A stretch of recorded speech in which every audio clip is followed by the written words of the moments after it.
গেঞ্জির আমি খুঁজে একজন উত্তর আনছি, এই যে স্যান্ডেলরা নিয়ে গেছে, স্যান্ডেলরা একজন তো খুঁজে আনছি। আমার বাড়িতে আমার ঘর নাই, ঘর বিক্রি করে টাকা নিয়ে আমি জরিমানা দিয়েছি। এম্বাসি প্রতি মাসে মাসে দেখতেছে, আর আমার বাংলাদেশ এম্বাসি দেখতেছে না। এই অবস্থা মালয়েশিয়া থেকে ফেরা 34 বাংলাদেশের।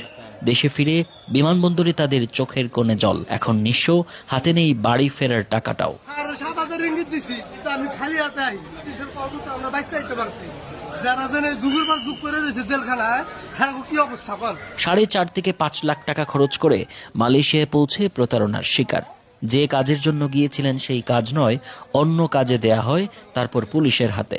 এরপর জেলে দুঃসহ জীবন কাটিয়ে বাংলাদেশে যখন এলেন, তখন তারা একদম নিঃস্ব। শাহজালাল আন্তর্জাতিক বিমানবন্দরে প্রায় প্রতিদিন প্রতি সপ্তাহে মালয়েশিয়ার জেল থেকে ফিরছেন মানুষ।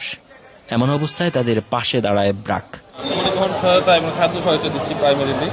তো পরবর্তীতে তাদের রিইন্টিগ্রেশনের জন্য আমাদের জেলা অবস্থিত যে অফিসগুলো আছে সে জায়গায় আমরা পাঠাবো।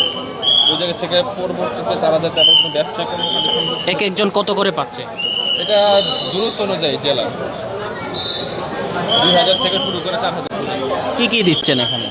এই জায়গায় আমরা একই সাথে আমরা খাবারও দিচ্ছি।